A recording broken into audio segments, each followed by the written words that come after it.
El acting out en estructuras psicopáticas. En esta audioclase la idea es reflexionar acerca de las producciones gráficas y los indicadores más significativos o destacados en este tipo de estructuras. En primer lugar, es bueno considerar que todo acting out tiene como núcleo básico la impulsividad. En general, el acting out es aquel acto impetuoso y reflexivo que emerge e irrumpe, a lo mejor sin necesidad de que haya un estímulo desencadenante muy significativo. Hay personalidades que usualmente, por las características de su estructura, tienden a este tipo de actuaciones. Podemos nombrar estructuras psicopáticas, estructuras narcisistas, y dentro de ellas la amplia gama de los trastornos de personalidad o las personalidades border, y también algunas estructuras psicóticas, de base psicótica.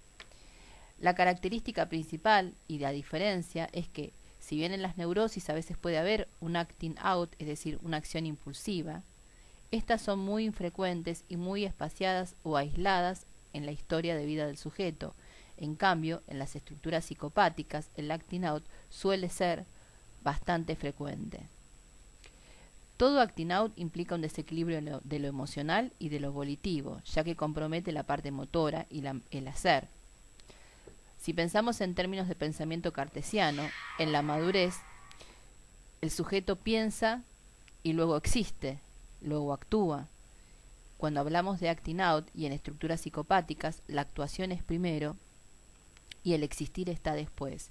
Es decir, que también otra diferencia importante es que en la acción psicopática, el acting out psicopático, es también un mecanismo de defensa ante tensiones internas, reprimidas, a veces históricas, a veces situacionales, donde hay siempre una base de insatisfacción permanente, de frustración, que se descarga hacia el objeto que generalmente eligen como de manipulación o sobre el que actuar. Podemos decir también que el componente en las psicopatías motriz está muy acentuado.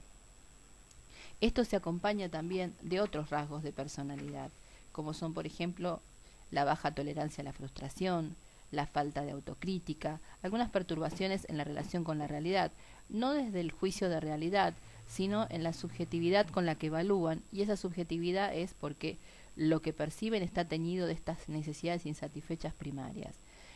En la parte histórica, tomando en cuenta los trabajos psicoanalíticos a este respecto, siempre ha habido una falla en el vínculo materno primario, en donde ha fallado la capacidad de reverie materna, y hay un dejo también de frustración y de situaciones traumáticas vividas en la primera infancia. Eso se reprime en alguna medida y luego emerge a través de estas acciones impulsivas. Es decir, que todo acto psicopático también responde a estas cuestiones internas no resueltas. Se acompaña también, dijimos, de la baja tolerancia a la frustración, acompañada también de una actividad que se eleva, el exhibicionismo en la personalidad, la omnipotencia, y también lo que es refractario a cualquier aprendizaje o error, es decir, que la persona tiene muy poca autocrítica y más allá de la acción de que se trate, nunca revé aquellas acciones que realiza y tampoco experimenta culpa ni angustia por ellas, más allá de los efectos que presentan.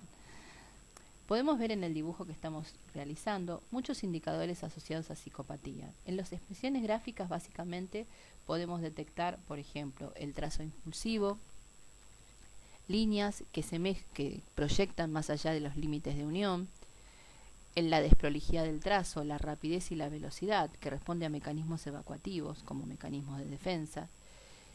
Desde la parte de contenidos podemos ver el predominio de las paredes sobre la altura del techo, lo que da cuenta de un predominio de lo emocional y de los impulsos antes de que los procesos reflexivos.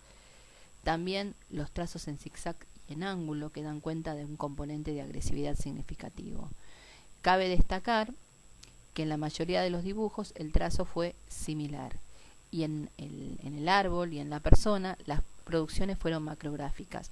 También la macrografía o los tamaños muy grandes, es decir, a partir del 75% del alto, suelen ser frecuentes. Es muy difícil que características psicopáticas se presenten en dibujos pequeños. También aparece el tema de la omnipotencia en el cuestionario desiderativo, que nos permite evaluar justamente su estructura yoica. El resto lo podrán ampliar en nuestro material escrito.